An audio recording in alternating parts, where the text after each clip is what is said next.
make progress a lot faster. You can't build a house if you don't have any building blocks, right? It's been 2 years from here to here, and you can see there's no big difference. Yo, what's up guys, it's your boy Lori, and today I'm gonna take you guys through the biggest mistakes I did when I went from this to this. And trust me guys, I've done this for many years. It's been a long road. I know what I'm talking about, and unfortunately I did a lot of mistakes. But the good thing is that I can now spread the mistakes I did to you so you don't have to repeat them. That way you can save a lot of time, make progress a lot faster. If you find these tips to be of help, don't forget to leave a like, and without further ado, let's get into the tips. So the number one first big mistake I did for a long time was that I was eating way too little protein. I was eating so little protein that it affected the way I gained muscle mass by a lot. Basically guys, how it works is that protein is like the building blocks for your muscles. And let me put it this way, you can't build a house if you don't have any building blocks, right? It's impossible. What are you gonna build the house of? You can't. And this is the way protein works for your muscles. So for the first 2 years when I was training, I didn't get enough protein. And you can see here, it's been 2 years from here to here, and you can see there's no big difference. Like in 2 years, you can achieve a lot of progress. But simply because I wasn't eating enough protein, and a lot of different reasons as well. But I think the main one definitely was that I was not eating enough protein. Okay, I understand that eating, too little protein is not beneficial for building muscle and it's gonna slow down the rate, but how much protein should I eat? Well, that's a great question there, sir. The recommendations for protein is 0.8 grams per body weight kilograms to 1.5. But for people lifting and exercising a lot like you and me, recommendation tends to be from 1.2 grams to 1.7 grams. I'm a dietitian student. This is what I'm learning right now. So I would recommend that you try to stay in the higher end of the recommendation. That would be like 1.5 to 1.7 grams plus, because eating too much protein doesn't really have that big of a side effect, and it's really hard to get to the point where you're getting side effects from too much protein. And you'd rather be a little bit more safe than sorry, I would say. So try to get maybe 1.5 to 2 times grams protein per day in kilograms. So if you weigh 70 kgs, you take 70 times 2 if you want 2 times the grams, and that would be 140 grams protein per day, which is not that much, and it's a really good goal. Obviously, it gets harder the more you weigh. Like if you weigh 100 kilos and you want to get 200 grams of protein in, it's going to be a little bit more challenging, but I promise you guys, it's probably not as hard as you think. You need to be a little bit more smarter and efficient with your diet. The second biggest mistake I did was I was not properly applying progressive overload. So what is progressive overload for those of you who don't know? It's, as in the name, it's that you progressively overload. That would be that you increase the amount of effort you do over time. So let's say this week on bench press I did 80 kilograms for 8 reps, 3 sets. Okay, now what would be a way to progressive overload, like increase this for the next week? You can increase the weight. You could do 82.5 kgs for 8 reps, for 3 sets if you can. You could increase the sets. You could do 4 sets instead of 3 sets. You could decrease the rest time, the amount of time you rest between sets. So maybe last week or this week I rested 3 minutes between the sets. Maybe this week I rest 2.5 or 2 minutes. There are a lot of ways you can incorporate progressive overload, and it doesn't always have to be as stale as just increasing the weight, although it is a lot of the times the most efficient and the most bang for your buck. But as you get more advanced in your training journey, you can't simply just bang on more weight every week. You're gonna have to find other ways to be creative in progressive overload. Now for me personally, one thing that made me that I didn't really progressive overload was that I didn't keep track at all on what I did last week. I didn't take notes. I didn't write in a program. I wasn't following a program, which just led me to, I had to kind of remember in my head, and the memory is not always as good as you would hope it to be. So I would strongly recommend that you guys hop on a program and that tells you exactly what work you need to do every week, every workout. or you start tracking your lifts. Maybe you do this on a note, the old-fashioned way. That is totally cool. You just write down what exercise you did, what weight you did, and how many sets. And you can also write how it felt. Like maybe it was heavy, or it was light, or it was RPE 8, which would mean I could have done 2 more reps. Stuff like that.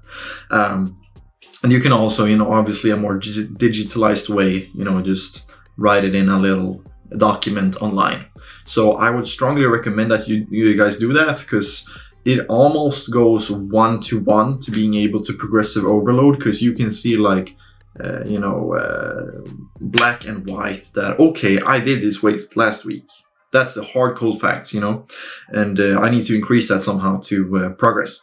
Now, the third big mistake I did was resting too little, which is interesting because the mentality a lot of newer people to the gym, and this is the position I was in, have the mentality that you should go balls to the walls, you should train super hard and things like that. But as you get more experience and as you learn more about training literature, you realize that resting is super important. And guys, I don't mean I was, not taking, 2 rest days a week. I mean, seriously, I didn't even take rest days. I remember I would go 14 days in a row without taking a rest day. And that is just insane to me today to just even fathom that I could do something like that. And I can tell you guys, rest is super important. It's when you rest, the muscles actually build. For example, you should know by this point that sleep is super important, for gaining size, or for everything in life, but especially when we're talking about weightlifting, like gaining muscle mass, because it's when you're sleeping the muscle is actually rebuilt and built. So if you don't sleep, you don't allow yourself a chance to recover. So recovery is super important. So take your rest days, guys. I recommend 1 to 2 rest days a week. Seems to be the sweet spot for most people. That would be for maximizing your absolute gains in the gym, assuming that you eat good and you have a good program that you follow and you train hard. But obviously there's nothing wrong with taking more than 2 rest days a week. It's a lot better than training 14 days in a row that I did. Resting in general, like, I can't stress enough that, like, for example, if you're training a heavy compound, let's say you're doing heavy squats, don't be afraid to rest between the sets. Hell, rest 3, 4, maybe even 5 if it's a super heavy set. All the best powerlifters in the world do this. And you allow yourself to have the best possible chance to hit the weight. So don't be afraid to rest. Alright guys, so the final mistake I did in my training journey that I absolutely don't want you guys to copy or do the same mistake that I did, that is that I bulked too hard. I'm not gonna go into my entire life story in this video, but most of my life I was overweight. When I started off lifting, I wasn't that overweight, but I got this feeling, or I had this idea that I had to bulk up and just eat a ton of calories and things, and that's not really how it works, especially not when you're new to the gym, guys. When you're new to the gym, you can get away with being on a pretty big calorie deficit and still gain as much muscle mass and strength as you would if you were in a calorie surplus or a calorie maintenance.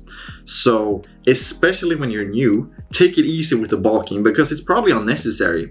And it's really counterproductive, because you think a lot of the times, yeah, I'm gonna bulk now and get super big, super strong. But especially when you're new, you don't have to do that. But what you're gonna end up doing later is you're gonna have to cut away all that, all the excess fat. And first off, cutting is hard for most people. Most people think it's really hard and struggle with weight loss. Second of all, you're gonna have to spend a lot of your training period just cutting. And if you made progress in the meanwhile where you will excessively bulking, so the further you go in your journey, it's gonna be harder to progress, okay? So in the beginning, maybe you're gonna get gains this easily, and then it's just gonna stay off and increase a small amount the more you progress. Okay, so if you made progress doing your excess bulk, you now have a harder time to progress because you've gotten further. And you know what would be necessary then? A little bit of extra calories. Not a big bulk, a little bit. But what do you have to do? You have to cut the excess fat you gained, which was unnecessary. And this is something that drew back my progress a lot, because I did many times in my journey, I did bulking phases when it was appropriate. It was a good idea. But I took the bulks too far. I gained too much weight. For example, from this to this, or this to this. And then I had to cut, you know, a lot longer and more fat than I would have before. And you know, that time adds up. If I spend two months in a cut, I am not going to make nearly as much progress as when I am 2 months on bulking. Assume that I'm a more experienced trainer. So don't do the same mistake I did, which was to bulk excessively.